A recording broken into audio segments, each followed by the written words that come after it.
Señor les bendiga, hermanos. Nuevamente estamos aquí para seguir con las clases sobre la carta a los Gálatas. Y en este día 17 de mayo, pues nos toca ver la clase que corresponde a este tema, precisamente libres en Cristo. Las pasadas si no me recuerdo, tres clases, ¿verdad? Una se trataba sobre el verdadero evangelio, el único y verdadero evangelio, así es de que si nosotros, concerniente al tema, si nosotros hemos recibido el verdadero y único evangelio por fe, entonces, por vía de consecuencia, estamos libres en Cristo. O sea, tenemos una libertad que solamente Él nos pudo dar, ¿no? Entonces, este es el tema de este día y se trata también sobre la carta a los Gálatas, pero ahora es en el capítulo 5. Llegando al capítulo 5, los Gálatas se encuentran entre la espada y la pared, porque el capítulo 5 es un capítulo decisivo en que ellos tenían que escoger o vivir bajo la doctrina judaizante y seguir viviendo su vida así, haciendo obras, méritos, según ellos buscando el favor de Dios, o vivir por fe en la libertad que el verdadero evangelio les había traído. Entonces este capítulo 5 de Gálatas es decisivo en la vida de los Gálatas y es el desenlace, por así decirlo, de la carta. Así que entonces el capítulo 5 es muy importante, no solamente porque Pablo habla sobre la libertad que hemos tenido en Cristo y que se los recalca a los Gálatas, sino que se introduce en los versos subsiguientes la obra maravillosa del Espíritu de Dios, que son las virtudes del fruto del Espíritu Santo. O sea, ya contra todas esas cosas, cuando se introduce, hermano, estos conceptos, esta obra maravillosa que el Espíritu de Dios está haciendo en la obra del creyente, es necesario atender. Entonces es un capítulo decisivo, no solamente para los Gálatas, sino para todos aquellos creyentes alrededor del mundo, ¿verdad?, que no han querido tener una vida agradable delante de Dios, no han querido disfrutar esa libertad que Dios les ha dado en Cristo, y sin embargo siguen en esa necesidad de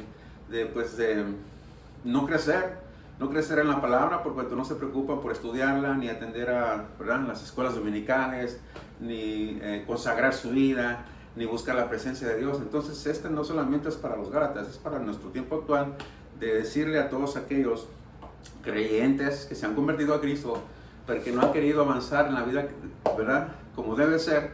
Esta es también como manera de, vamos a decir, de advertencia o una enseñanza para que se perciban también, para que verdaderamente se consagren su vida al Señor. Entonces, dice aquí el expositor, libres en Cristo, dice vivimos, el subtema dice vivimos en amor y libertad por el Espíritu de Cristo en nosotros. En otras palabras, la doctrina judaizante no tenía estos conceptos, o sea, no tenía estos elementos importantísimos que es, ¿verdad?, la participación del Espíritu Santo en la vida del creyente, ¿no? Entonces esto es muy interesante. Dice el versículo clave, Gálatas 5:1, estad pues firmes en la libertad con que Cristo nos hizo libres, y no estéis otra vez sujetos al yugo de esclavitud. Dalo a entender, ¿verdad?, conforme a la doctrina judaizante, que ya no estén en esos conceptos de la ley. Bueno, entonces comenzando, aquí anoté unos puntos que son importantes para la clase. Y verdad, la clase la vamos a centrar prácticamente en tres partes. Vamos a hablar sobre la libertad que tenemos en Cristo. Vamos a hablar sobre el amor también que debemos manifestar entre nosotros los creyentes. Y la tercera parte sobre las virtudes del fruto del Espíritu Santo, qué es lo que realmente hace el Espíritu de Dios en cada uno de nosotros. Entonces aquí tenemos,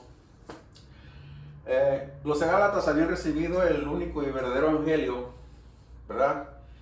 Y entonces ellos, los Gálatas, ¿verdad?, disfrutarán de esa libertad que el evangelio recibido por fe había sido enviado, ¿verdad? Disfrutarían esa libertad, dice aquí, solo si permanecían en la verdad de que habían sido justificados por la fe.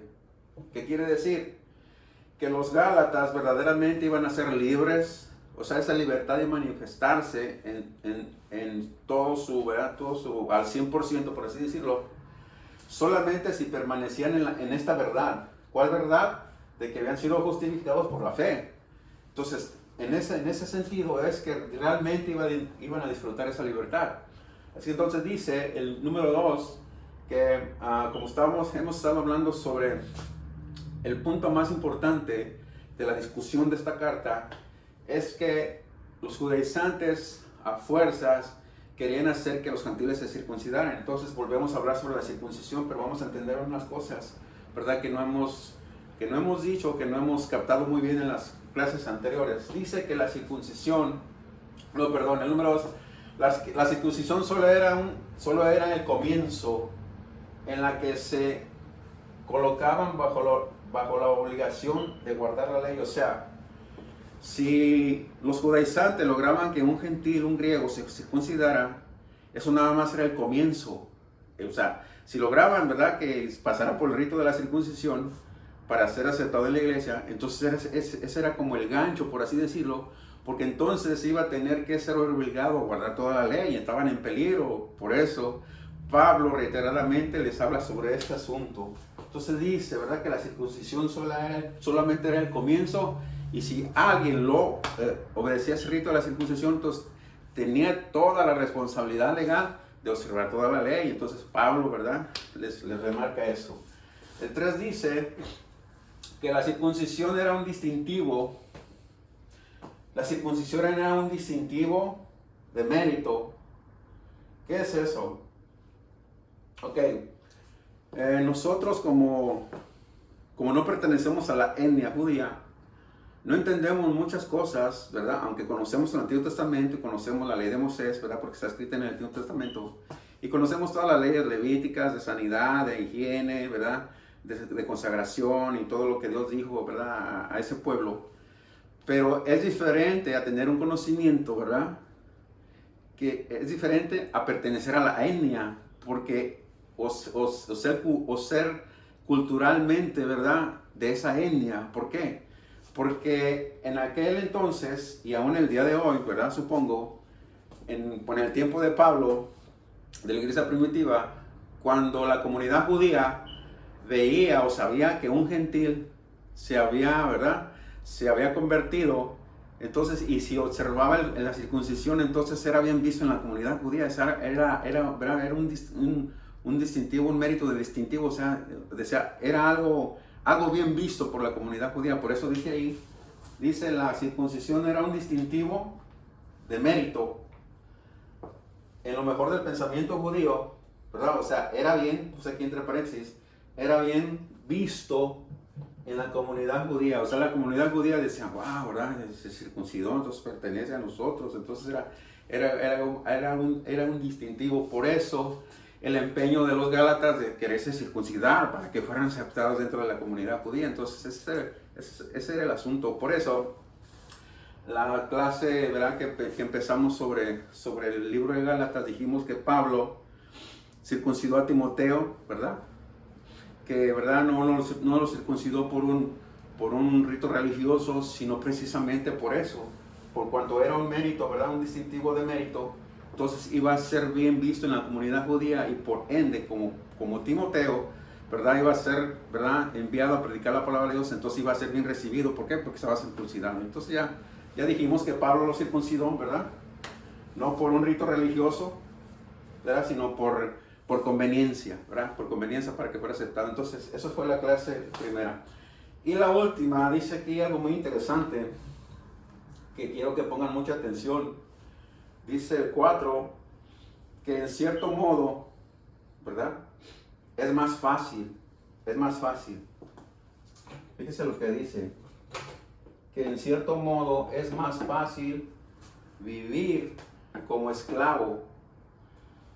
Si yo le hubiera puesto, es más fácil, en vez de ponerle es más fácil, si le hubiera puesto, es mejor. No es mejor, ¿verdad? No es mejor, es más fácil. Por eso dice, en cierto modo es más fácil, no mejor, no, eso no es más fácil. Se le hace a la gente más fácil, quiero decir, vivir como esclavo, fíjese bien, que usar correctamente la libertad. ¿Qué quiere decir eso? La gente cuando se convierte al Señor y, ¿verdad? Pues se convierte y punto. Pero si no se consagra, si no estudia la palabra de Dios, si no sabe lo que la Biblia dice al respecto, ¿verdad? De todo lo que Dios, ¿verdad?, menciona en sus mandamientos, entonces esta persona como que, ¿verdad?, no avanza en la vida cristiana y al contrario de avanzar retrocede. Y entonces el no querer avanzar en la vida cristiana significa retroceder. Entonces Pablo habla mucho sobre, ¿verdad?, la madurez espiritual que debemos de tener un nivel, ¿verdad?, alto, gloria al Señor, en conocimiento de la palabra, en consagración, en todas esas cosas, ser fuertes en la fe. Pero hay gente que realmente, como nosotros entendemos bíblicamente que tenemos lucha, ¿verdad? Tenemos una lucha encarnizada. Primeramente, pues con nosotros mismos, ¿verdad? Tenemos una lucha contra el mundo. Déjenme anotarle aquí. Contra el mundo. Otra tenemos lucha también contra la carne. Y tenemos lucha contra el diablo también. O sea, tenemos una lucha espiritual, ¿verdad? En tres frentes, por así decirlo. Contra el mundo, ¿sí? Santiago dice que el que tiene amistad con el mundo tiene enemistad con Dios. ¿Sí o no? Dice Santiago. Porque aquel que tiene amistad o es amigo del mundo, tiene enemistad con Dios. O sea, no se puede servir así. Es amigo del mundo y tiene enemistad con Dios, es lo que dice la palabra de Dios. Entonces, tenemos una lucha contra el mundo, ¿no?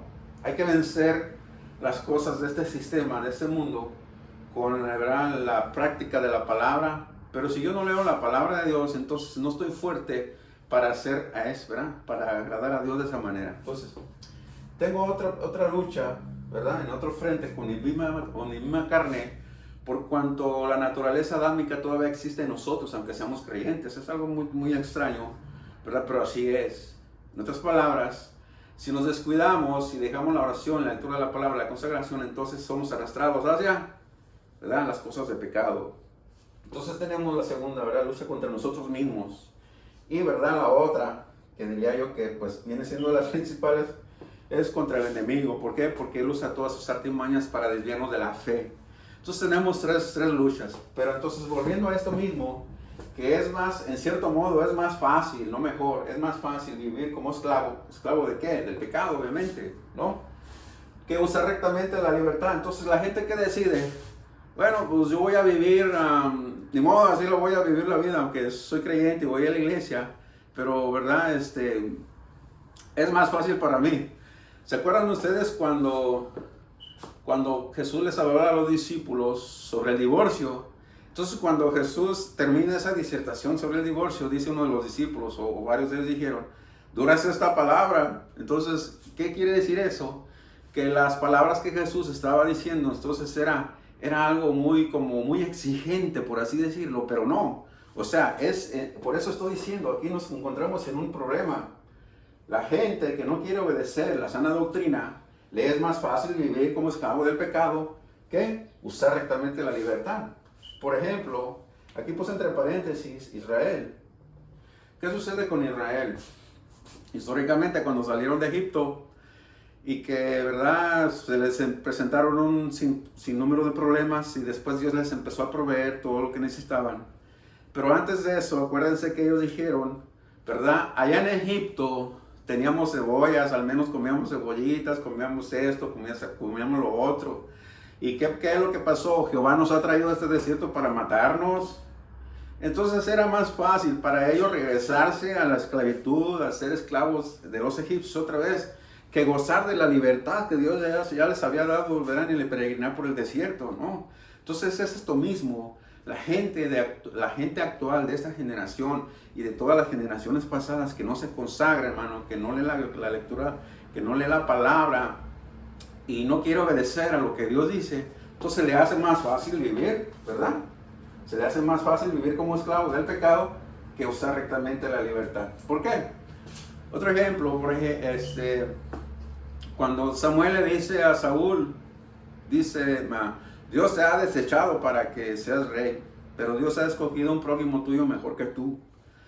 Y entonces después le dice después de, ¿verdad? De lo que Dios le había dicho, le dice a Saúl, dice, ¿qué pide Jehová de ti? Solamente hacer justicia, amar misericordia y humillarte ante tu Dios. Eso es todo lo que pide Dios.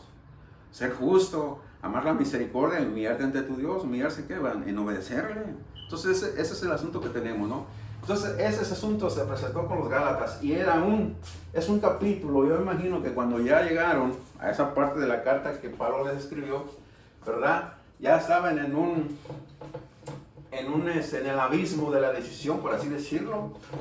Tenían que decidirse si seguir con la doctrina judaizante o regresar al evangelio verdadero y único que habían recibido por la fe, ¿no? Entonces ahí es a manera de introducción, ¿verdad? Eso vamos a ponerlo así, está interesante, ¿no? Ok, entonces vamos a los textos que tenemos acá en el expositor para avanzarle un poquito.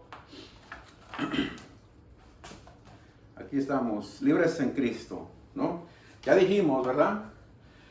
Que los Gálatas iban a disfrutar verdaderamente de esa libertad si permanecían en la verdad de que habían sido justificados por la fe. Y entonces empieza aquí la lección en Gálatas 5:1 y dice, estad pues firmes en la libertad con que Cristo nos hizo libres y no estéis otra vez sujetos al yugo de esclavitud, de la ley. El 2, he aquí yo, Pablo, os digo que si os circuncidáis, de nada os aprovecha Cristo. Era el momento decisivo. Tenían que escoger dejar ese asunto del judaizante o seguir a Cristo, ¿verdad? Eso está entendible. Y otra vez testifico a todo hombre que se circuncida, que está obligado a guardar toda la ley. Por eso puse aquí uno de los puntos, parece que fue el 3, ¿sí? La circuncisión solamente era el comienzo. Una vez que una persona se circuncidaba, estaba obligado a guardar toda la ley, porque es lo que dice aquí el 3. Y una vez testifico que a todo hombre que se circuncida, que está obligado a guardar toda la ley, ¿verdad? Entonces dice, eso está entendible. El 4, de Cristo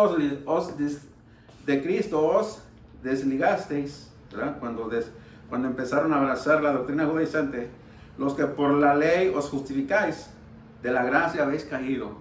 ¿Qué sucede, hermano? Cuando Pablo declara que, ¿verdad? En un principio habían recibido el evangelio con gozo, ¿verdad? Con alegría, por fe, por el Espíritu Santo, pero de repente entra en escena la doctrina judaizante y entonces dice, de Cristo os desligasteis, o sea, se apartaron de Cristo los que por la ley se justifican, de la gracia cayeron, o sea, no tienen absolutamente nada. Si están rechazando el único medio de salvación, que es, ¿verdad?, lo que Dios determinó en su soberanía, ¿verdad?, en su soberanía, entonces ya no tiene nada, no tiene ningún chance de nada. Dice, de la gracia habéis caído, de la justicia de Dios cayeron. El 5 dice, pues nosotros por el Espíritu aguardamos por la fe esperanza de la justicia. ¿Por qué dice Pablo que por el Espíritu? Porque el Espíritu es el que provoca todas esas virtudes del mismo fruto que el Espíritu Santo hace en nosotros. Por eso dice Pablo, pero nosotros por el Espíritu guardamos, ¿verdad?, por fe la esperanza de la justicia. Y entonces el 13 dice, ¿verdad?, se brinca hasta el 13 y dice lo siguiente, porque vosotros, hermanos, a libertad fuisteis llamados, solamente que no uséis la libertad como ocasión para la carne. Ya ven lo que le estoy diciendo al principio.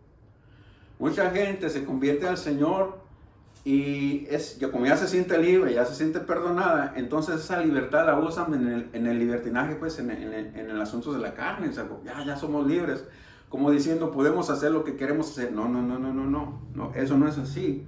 Por eso dice que no uséis la libertad que Dios les trajo por el verdadero evangelio como ocasión para la carne, o sea, para darle, ¿verdad?, para darle libertad a la carne, sino servíos por amor los unos a los otros. Entonces, a este punto, hermano, los que están viendo esta clase o atendiendo a la clase, entendamos de una vez por todas que Cristo nos hizo libres y esa libertad hay que aprovecharla más bien para agradar a Dios, para amar a los hermanos, para hacer el bien, para obrar bien. ¿Por qué? Porque hemos creído. El 14 dice, Porque toda la ley en esta sola palabra se cumple. Escuche bien. Dice Pablo, ok, ustedes quieren guardar la ley, pues miren lo siguiente. Dice, porque toda la ley en esta sola palabra se cumple. Amarás a tu prójimo como a ti mismo. En otras palabras, si una persona amaba a su prójimo como a él mismo, ¿verdad? Entonces, quiere decir, dice Pablo, ¿verdad? Dice, porque la ley está, porque toda la ley en esta sola palabra se cumple. Se cumple porque si tú amas a tu prójimo, en primer lugar, uno de los mandamientos dice que no lo matarás, ¿sí o no? Entonces, si lo amas, no lo vas a matar. Si lo amas, no vas a desear nada de lo que él tiene. Si lo amas, no vas a desear su mujer. Si lo amas, no vas a desear ningún mal para tu prójimo. Entonces, ahí se cumple toda la ley. Pero el caso aquí es que nadie la pudo cumplir de los israelitas, excepto Cristo cuando vino y la cumplió. Entonces, ¿verdad? Pero aquí tenemos una cosa que explicar. Vamos a buscar Mateo 22. Mateo 22, 37 al 40, que es exactamente la cita que está, ¿verdad?, poniendo Pablo ahí. Mateo 22, 37 al 40, creo que sí, 37 al 40. Fíjense lo que dice. Dice, porque dice el gran mandamiento, ¿verdad? Aquí en un encabezado de la Biblia dice, entonces los fariseos, estoy leyendo desde el 34 al 40, dice, en el capítulo 22 de Mateo. Entonces los fariseos, oyendo que habían hecho callar a los saduceos, se juntaron a una, y uno de ellos, intérprete de la ley, preguntó por tentarle, dice hermano, diciendo, maestro, ¿cuál es el gran mandamiento en la ley? O sea, como que esta persona les dijo a sus compañeros, ¿sabes qué? Le voy a hacer la pregunta de cuál es el gran mandamiento de la ley, a ver si saben, ¿no? Querían agarrarlo en algo que ellos, ¿verdad? Entendían que si decía algo tergiversado, podían agarrarlo. Entonces Jesús le dijo, amarás al Señor tu Dios con todo tu corazón, y con toda tu alma, y con toda tu mente. Entonces Jesús añade, dice, este es el primero y gran mandamiento. Y el segundo es semejante, amarás a tu prójimo como a ti mismo. De estos dos mandamientos depende toda la ley y los profetas. Entonces ahora, ¿verdad? Hay que tener cuidado aquí, hermano, ¿verdad? Los fariseos le están haciendo una pregunta conforme a la ley. Cristo les está respondiendo conforme a los conceptos de la ley, los mandamientos, ¿verdad? Entonces, pero, hermano, ¿verdad? Entonces Pablo les está diciendo a los Gálatas, miren, en la ley, si tú amabas a tu prójimo, cumplías toda la ley. Pero como ya ni los Gálatas, ni los mismos judaizantes, ni los mismos judíos tenían que observar la ley porque ese asunto de esa dispensación de la ley ya había pasado, ya estaba abolida, ¿verdad? Porque Cristo había aparecido y la había cumplido. Entonces, pero si analizamos esos textos, ¿verdad? Con otra cita que está ahí en Juan 13, busque Juan 13. Estos son conceptos de la ley, hermano, lo que acabamos de leer, ¿verdad? Cristo les está respondiendo a los fariseos, ¿verdad? A los intérpretes de la ley. Pero en el capítulo 13, ¿verdad? El 34 y el 35, en el Evangelio de Juan, que Juan habla a la iglesia en general, ¿verdad? Fíjese lo que dice. Dice en el capítulo 13 de Juan, el verso 34, un mandamiento nuevo os doy, dice Jesús, que os améis unos a otros, como yo os he amado, que también os améis unos a otros. Y en esto conocerán todos los que sois mis discípulos, si tuviereis amor unos con los otros. Entonces, hermano, lo que leímos acá en Mateo 22 es una pregunta que los fariseos están haciendo, que ellos quieren que Jesús les responda conforme a la ley, y les contestó. Amarás a tu Dios con todo y a tu prójimo como a ti mismo. Eso es ley. En otras palabras, en la ley un judío, un israelita, amaba a su prójimo, a su vecino, pues, a su prójimo es todo aquel que está cerca de él. Amaba a su vecino, a su prójimo, en proporción o en medida como Él se amaba a sí mismo.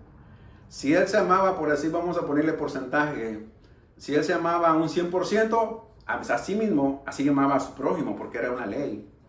Si Él se amaba un 50% amaba a su prójimo, hacía la mitad.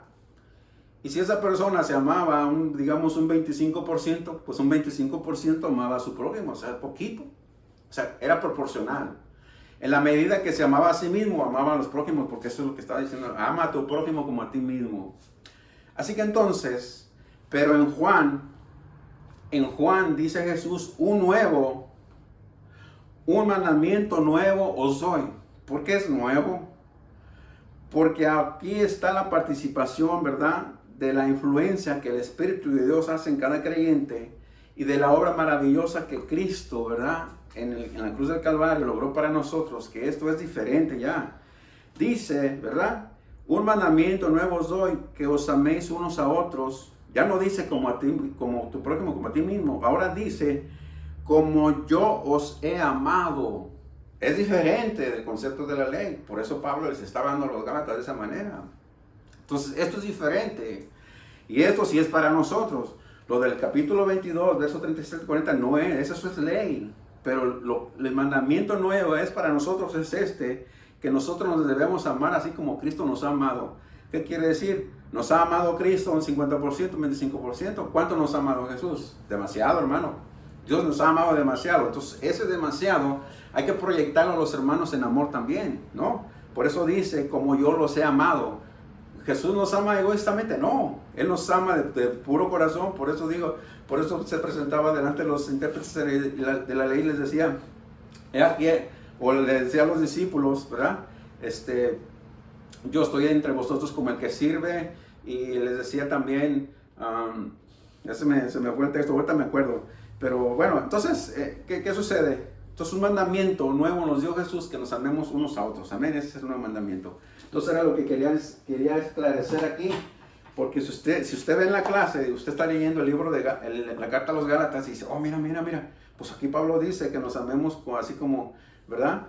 Amarás a tu prójimo como a ti mismo. No, eso es la ley. Lea Juan capítulo 13, verso 34 y 35, y es diferente la forma en que nos debemos amar nosotros. No en proporción a como me amo yo, no, sino como Cristo me ha amado a mí, yo tengo que amar a mi hermano. Amén. Entonces seguimos aquí. Dice, pero si os mordéis, qué cosa, ¿no? Dice Pablo en el 15, pero si os mordéis, os coméis unos a otros. Mirad que también no os consumáis unos a otros. Parece ser que el pleito, o más bien dicho, no todos los Gálatas habían obedecido la doctrina judaizante, porque a este punto hay pleito. Quiere decir entonces que solamente un grupo, no todos, un grupo de ellos quería observar, ¿verdad?, la enseñanza judaizante, y otro grupo, ¿verdad?, se permaneció ahí estable en su creencia, en lo que el apóstol Pablo originalmente les había enseñado. Y entonces eso provocó, porque dice, pero si os mordéis, o sea, ¿cuál era el asunto? ¿Cuál era el motivo? Pues obviamente era por asuntos de la ley, supongo.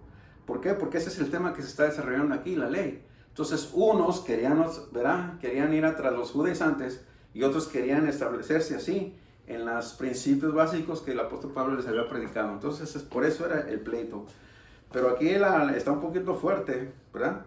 Está un poquito fuerte porque eso cuando dice, pero si os mordéis, describe los animales en una batalla mortal. O sea, cuando unos perros, si usted le avienta un hueso a un perro, si están dos perros juntos, y nomás avienta un hueso, ¿qué es lo que sucede? Casi se agarran hasta matarse, hermano, ¿verdad?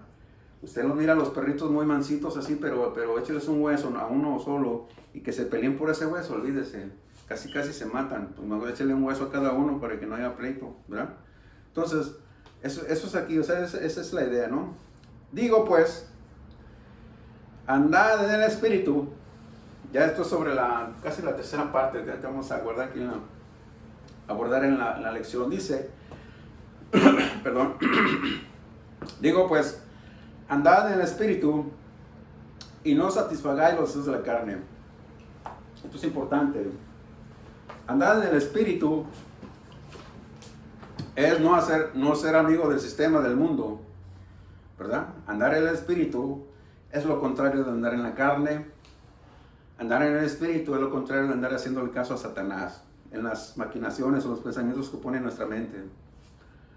Entonces, dice Romanos 8:1, le voy a apuntar aquí, hasta con letra grande para que miren: ninguna condenación hay para los que están en Cristo. Ahí está, hermano. Romanos 8:1. Ahí está. Es lo que dice. Búsquelo si gusta. Ninguna condenación hay para los que están en Cristo. Más abajo en ese capítulo de Romanos 8:1 o capítulo 8, dice: los que no andan conforme a la carne, sino conforme al Espíritu. Dice: porque si siembras para la carne, ¿qué es lo que sucede? Vas a cosechar corrupción. Y eso está probado, hermano. Pero si siembras para el Espíritu, segarás vida eterna, cosecharás vida eterna. Entonces, hermano, ¿qué hacemos? ¿Hacia dónde nos vamos? ¿Hacia satisfacer los deseos de la carne o hacia satisfacer los deseos del Espíritu? Vámonos hacia el lado este. Amén. Hacia el lado contrario de aquel. Gloria al Señor. ¿Por qué? Porque no hay ninguna condenación para los que están en Cristo. Probablemente estamos débiles en la fe, cometemos un sinnúmero de errores, pero vámonos luego de rodillas a pedirle perdón a Cristo y Él nos exaltará cuando fuere tiempo, dice la Biblia. Así que, hermano, hay que avanzar en eso. Si no, vamos a estar como los hermanos de Hebreos. No querían avanzar en la vida cristiana y eso significaba que estaban retrocediendo. Y si estaban retrocediendo, estaban a punto de apostatar de la fe. Y eso era peligroso. Entonces dice acá, puedes andar en el Espíritu y no satisfacer los deseos de la carne. Y está una lista, ya conocemos esa lista, ¿verdad? Porque el deseo de la carne es contra el Espíritu. Obviamente se oponen como dos imanes, ¿verdad? Positivo, negativo, o dos se repelen ¿verdad? Símbolo diferente, positivo y negativo se atraen, de símbolo igual se repelen. Bueno, entonces dice que el deseo de la carne es contra el Espíritu y el Espíritu es contra la carne, y estos se oponen entre sí para que no hagáis lo que quisierais, ¿verdad? Estamos hablando de lo que quisierais. Eso es importante porque puse en la introducción que era más fácil, no mejor, era más fácil para la gente que no se quiere sujetar, vivir como esclavo, que usar correctamente la libertad que Dios le ha dado en Cristo Jesús. Eso es una verdad, hermano. Amén. Que no se entiende muy bien, que algunos no la captan bien, pero eso es así. Amén. Cuando yo decido, ¿verdad?, andar en las cosas del mundo, en las cosas del pecado, entonces es más fácil para mí eso que obedecer los mandamientos de Dios, en pocas palabras. Entonces dice, y manifiestas, dice, pero si sois guiados por el Espíritu, no estás bajo la ley, les dice a los Gálatas. Ok, Gálatas, si ustedes están guiados por el Espíritu, no están entonces bajo la ley. Es un momento decisivo en el capítulo 5, ¿verdad? Que cuando Pablo les envió la carta, obviamente no estaba en capítulos, ¿verdad? Eso después se organizó de esa manera, pero no estaba así en capítulos o versículos, así, estaba todo corrido. Pero cuando vieron ese punto de la carta, empezaron ¿verdad?, a pensar, oye, pero espérate, ¿qué es lo que estamos haciendo? ¿Por qué? Porque ya Pablo introduce, hermano, lo que es la influencia sobrenatural del Espíritu de Dios. Y déjeme decirle una cosa, no hay poder humano, ni concepto humano, ni ninguna definición del humanismo, hermano, que pueda ayudarnos para vencer la tentación. Solamente una fuerza sobrenatural, y eso se llama Espíritu de Dios. Amén. Entonces dice que manifiestas son las obras de la carne, que son, ¿qué? Ahí están: adulterio, fornicación, inmundicia, lascivia, ya conocen estos términos, idolatría, hechicerías, enemistades, ¿verdad? Una persona que anda en pleitos anda en la carne, pleitos, celos, dice Santiago que donde hay celos, hay toda obra de maldad, de maldad, hermano.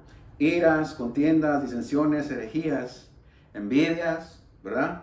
Homicidios, borracheras, orgías y cosas semejantes a estas, acerca de las cuales os amonesto, como ya os le he dicho antes, que los que practican, aquí está la diferencia, que los que practican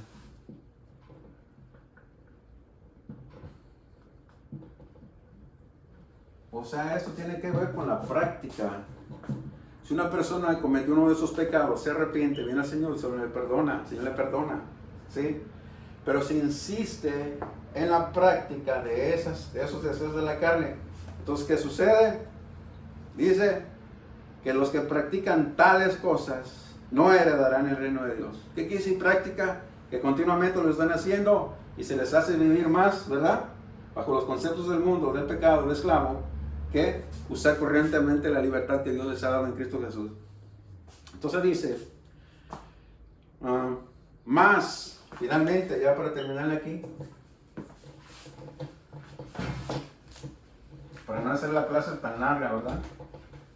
Y que diga usted, no, pues ya mejor lo voy a quitar porque ya duró un montón el hermano. No, lo estamos haciendo un poquito cortas para que, ¿verdad?, se aprecie más. Entonces dice, más el fruto del Espíritu.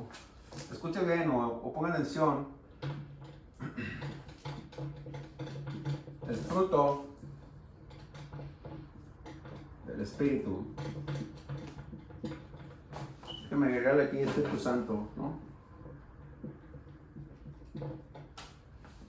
El fruto, más el fruto del Espíritu, ¿es qué? Amor, gozo, paz, paciencia, benignidad, bondad, fe, mansedumbre, templanza. Contra tales cosas no hay ley. Pero algo muy interesante que ya hemos, ¿verdad?, ya hemos remarcado en las clases allá en el Templo de Benecer es que por estar el artículo en singular, ¿verdad?,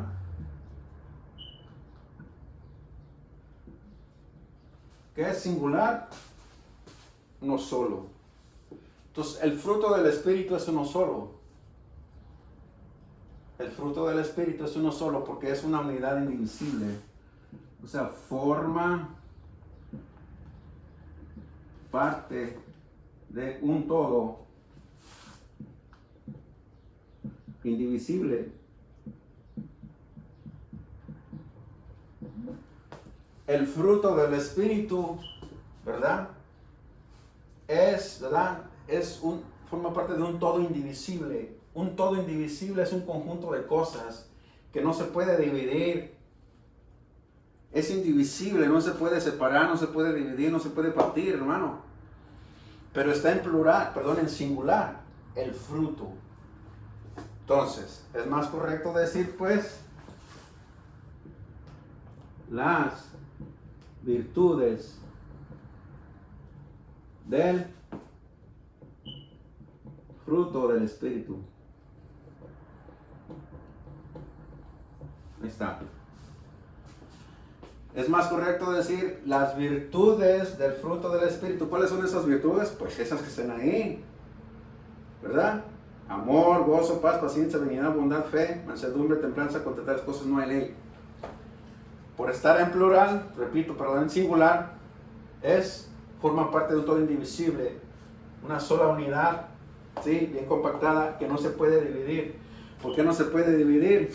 Porque usted no puede decir, yo tengo amor y gozo no. O tengo gozo y yo no tengo amor.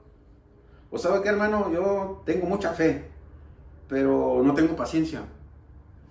O sabe qué, hermano, yo soy bien paciente, pero no tengo fe. O sabe qué, yo soy bien templado, hermano, bien templado, pero no tengo gozo, ¿verdad? Es por eso que se pone así, porque eso quiere decir, forma todo de un indivisible. O los tiene todos, o no tiene ninguno. Ahora hay que aclarar, todas esas virtudes del fruto del Espíritu Santo están siendo perfeccionadas en la medida que uno se consagra a Dios. Si yo todavía me cuesta con la paciencia, Señor, dame más paciencia. provoca esa virtud en mí, del fruto del Espíritu Santo, que me falta paciencia, Señor, dámela, por favor. Pero igual manifiesto amor, manifiesto gozo, manifiesto otras virtudes, pero estoy un poquito, ¿verdad? Falto en la paciencia. Entonces eso hay que trabajarlo en la medida que usted trata con el Espíritu de Dios. Así que entonces, hermano, forma parte de un todo indivisible que no se puede separar, ¿verdad? Pero es más correcto decir las virtudes del fruto del Espíritu que los frutos del Espíritu, porque no está en plural, ¿verdad? No dice los frutos, no dice los frutos, ahí está, ¿verdad? No dice los frutos, dice el fruto. Entonces, el fruto del Espíritu. ¿Y cuál es ese fruto? Esas virtudes que tenemos aquí. Amén. Espero que se entienda. Entonces dice Pablo finalmente, déjame leerlo. Dice, contra tales cosas no hay ley. ¿Cuáles cosas? Contra estas virtudes, que esto es lo que mencionamos aquí, no hay ningún concepto de la ley que pueda rivalizar con ello, hermano. Esto es único, esto es sublime, esto es algo maravilloso, porque el Espíritu de Dios lo provocó en nosotros, hermano. Que la ley no tenía esos conceptos para la gente de esa época, hermano. Solamente ellos obraban y querían el favor de Dios. Amén. Y entonces eso era todo. Pero la muerte y resurrección de Cristo nos trajo todos esos beneficios. Contra estas hermosas virtudes del fruto del Espíritu Santo no hay concepto de la ley que pueda rivalizar con ellos. O sea, no le llega ni al pie, ni a los talones, pues. Entonces, pero los que son de Cristo han crucificado la carne con sus pasiones y deseos. Eso es el punto, hermano. Hay que sacrificar, hermano. Dice, los que somos de Cristo hemos crucificado ¿verdad? La carne, nuestros deseos, ¿verdad? Con sus pasiones y deseos. Hay que sacrificar, hay que sepultarlos, hermano. ¿Cómo lo vamos a hacer? No con un poder humano, sino con la ayuda divina del Espíritu de Dios, en oración, en consagración. Y finalmente dice, si vivimos por el Espíritu, andemos también por el Espíritu. Amén. Que el Señor les bendiga, hermano. Dios les prospere. Dios los guarde. Y pues esperamos, ¿verdad? Como os digo en todas las clases, vernos pronto por ahí. Así que ojalá vean, se instruyan en esta clase y vamos a seguir adelante con todas estas cosas. El Señor me los guarde, Dios los prospere. Dios, hermano, me acordé ahorita de un texto que dice, Dios dará medida apretada y remecida, rebosando en vuestro regazo. Así es que, hermano, el mundo puede estar en crisis, nos podemos enfrentar a una crisis de alimentos si es posible, nos podemos enfrentar a una crisis económica, pero Dios guardará a su pueblo, hermano. Dios guardará a su pueblo porque Dios nunca falta su palabra. Así que, hermano, adelante y vamos a creer, ¿verdad? ¿Cómo vamos a creer? Pues hay que consagrar nuestra vida para poder creer en las promesas de Dios. Así que, hermano, el Señor les bendiga y nos vemos la próxima semana, si Dios lo permite. Amén.